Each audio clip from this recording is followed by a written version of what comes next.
بسم الله الرحمن الرحيم الحمد لله رب العالمين الحمد لله الذي هدانا لهذا وما كنا لنهتدي لولا أن هدانا الله أشهد أن لا إله إلا الله وحده لا شريك له وأشهد أن محمدا عبده ورسوله اللهم صل على محمد وعلى آل محمد وصليت على إبراهيم وعلى آل إبراهيم إنك حميد مجيد اللهم بارك على محمد وعلى آل محمد كما باركت على إبراهيم وعلى آل إبراهيم إنك حميد مجيد ورضى اللهم عن الخلفاء الراشدين والصحابة أجمعين ومن تبعهم بإحسان إلى يوم الدين أما بعد السلام عليكم ورحمة الله وبركاته. Mes sœurs, mes frères, les louanges, les remerciements, les éloges n'appartiennent qu'à Allah. Une exclusivité. Nous nous louons, nous revenons repentants vers lui. Nous demandons protection contre les conséquences de nos péchés et les tendances de l'âme. Celui qui Allah guide, nul ne saura l'égarer. Celui qui est privé de sa guide, nul ne saura lui montrer le droit chemin. J'atteste donc qu'il est le seul digne d'adoration. J'atteste la véracité, de l'exemplarité de la prophétie de Mohammed ibn Abdillah, qu'Allah bénisse ce prophète, sa famille, ses compagnons et tous ceux qui les auront suivis dans le droit chemin nous fassent l'honneur d'en faire partie. Le Ramadan est le mois du Coran, pendant lequel Allah a révélé le Coran. C'est la raison pour laquelle, avec la permission d'Allah subhanahu wa ta'ala, on essaie de partager quelques explications des savants sur des versets du Coran. En effet, parmi les sourates que vous récitez souvent, que nous récitons souvent, il y a cette sourate qui est particulière, qui est la sourate 112, qui est donc la sourate Al-Ikhlas, qu'on appelle également la sourate Qul Huwallahu Ahad. C'est une sourate qui est mécoise. On appelle le Coran mécois et le Coran médinois ce qui a été révélé plutôt avant l'Hégire, quand le prophète sallallahu alayhi wa sallam était à la Mecque. Et quand il a fui avec ses compagnons pour aller à Médine vers Allah, l'Hégire, ce qui a été révélé après, on appelle ça le Coran médinois. Il y a quelques différences, notamment le Coran mécois contient beaucoup de récits des prophètes, surtout la description du Seigneur, et raison pour laquelle, disent les savants, cette sourate a été révélée en particulier. Parce que Allah dit dans la sourate 39, entre autres, وَلَئِنْ سَأَلْتَهُمْ مَنْ خَلَقَ السَّمَاوَاتِ وَالْأَرْضِ لَيَقُولُونَ اللَّهُ. Si tu leur demandais, ya Muhammad, qui a créé les cieux et la terre, ils diront c'est Allah. Et pourtant, le prophète sallallahu alayhi wa sallam venait en disant La ilaha illallah. Il n'y a de digne d'adoration que Allah. Ils auraient dit, les polythéistes, mais décris-nous notre Seigneur, décris-nous ton Seigneur. Toi, tu dis que tu adores Allah, nous on dit qu'on adore Allah. Alors quel Allah tu adores? Allah lui aurait révélé alors, Qul huwallahu ahad. Dis-leur à Muhammad, Allah il est un, Allah il est unique. Allahu samad, Allah l'absolu, lam yalid, il n'a pas engendré, lam yulad, il n'a pas été engendré, wa lam yakul lahu kufuwan ahad. Et à lui, nul n'est égal. Il faut savoir que cette sourate, c'est pour ça qu'on l'appelle Al-Ikhlas. C'est la pureté même. Et cette sourate était récitée souvent par le prophète sallallahu alayhi wa sallam justement à cause de cela. Il le récitait, on disait, dans la deuxième raka de la sunna du Fajr. Il le récitait dans le witr. Il le récitait quand il faisait le tawaf, quand on fait les 2 rakas après le tawaf à la Mecque. Il le récitait à maintes occasions. Elle est courte, mais combien elle est importante.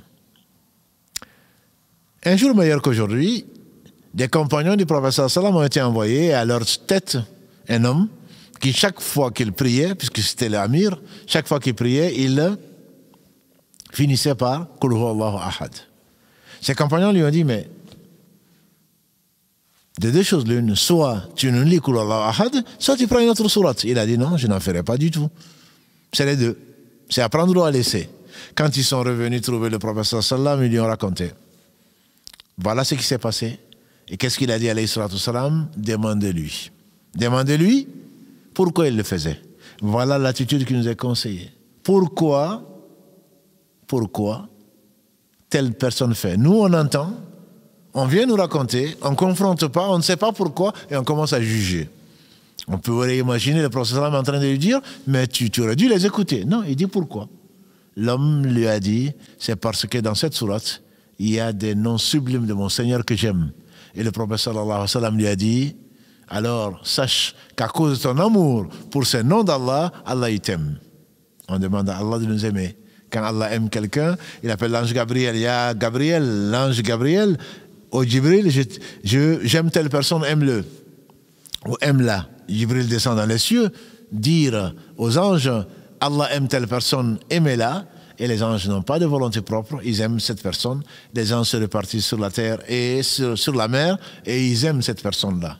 Et donc Allah nous aime, subhanahu wa ta'ala, qu'il nous fasse aimer les gens qu'il aime, parce que l'homme sera avec les gens qu'il aime, et qu'il nous fasse aimer les œuvres qui conduisent à son amour.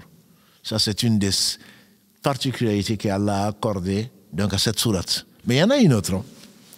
Le prophète sallallahu alayhi wa sallam, un jour meilleur qu'aujourd'hui, il a dit, est-ce que l'un d'entre vous pourrait réciter en une nuit le tiers du Coran? Ils ont dit non.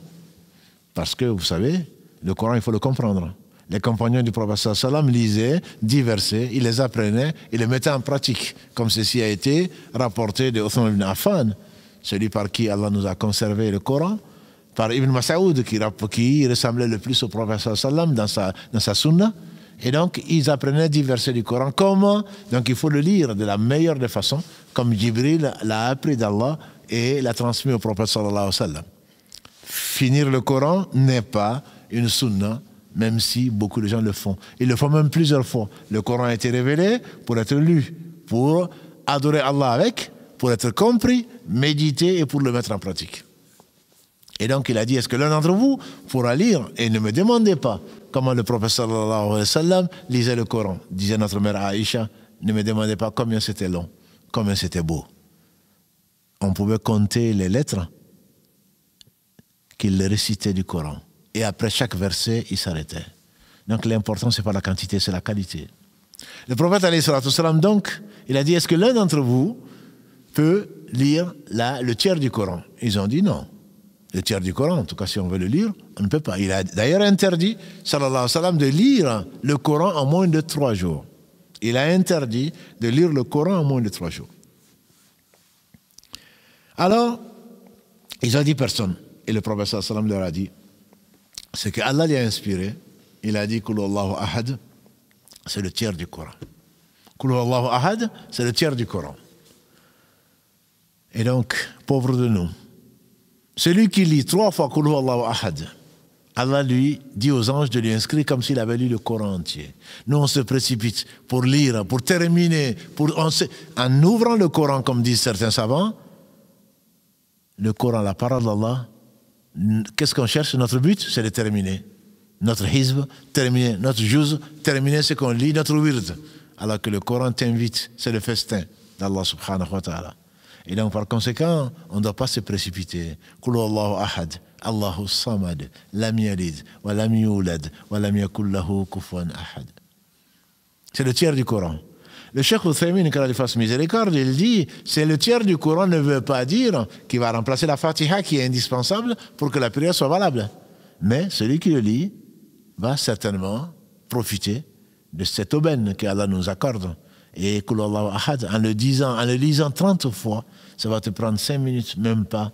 Et tu sais comme si tu avais lu 10 fois le Coran. Allah est généreux. C'est nous qui sommes négligents. Qu'Allah nous pardonne. Et donc, à partir d'aujourd'hui, on espère, pendant ce Ramadan et en dehors, on va continuer à multiplier. C'est la raison pour laquelle, d'ailleurs, peut-être, le prophète sallallahu alayhi wa sallam nous a conseillé de lire Qul Allahu ahad et les 2 dernières sourates après chaque prière.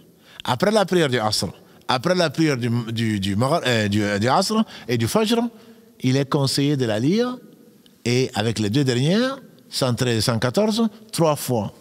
Et quand on se met au lit, lui-même nous relate sa femme Aïcha, il se mettait au lit sur son flanc droit et il crachotait. A'udhu billahi minash shaitanir rajim, bismillahir rahmanir rahim, qul huwallahu ahad, qul a'udhu birabbil falaq, qul a'udhu birabbin nas, et il se le passait sur tout le visage, et surtout en commençant par le visage et la tête, et sur tout son corps, et il le faisait 3 fois. Donc voilà une sourate qui est riche, une sourate qui procure la paix, qui donne la connaissance d'Allah subhanahu wa ta'ala, et sa lecture vaut la lecture du tiers du Coran. Qu'Allah subhanahu wa ta'ala nous fasse comprendre ce qu'il aime et nous fasse vivre, nous fasse aimer ce qu'il aime, subhanahu wa ta'ala, parce que celui qui aime ce qu'Allah aime, Allah l'aime. Subhanaka Allahumma bihamdika, ashhadu an la ilaha illa anta, astaghfiruka wa atubu ilayk. Subhana rabbika rabbil izzati amma yasifun, wa salamun alal mursalin, walhamdulillahi rabbil alamin, wassalamu alaykum wa rahmatullahi wa barakatuh.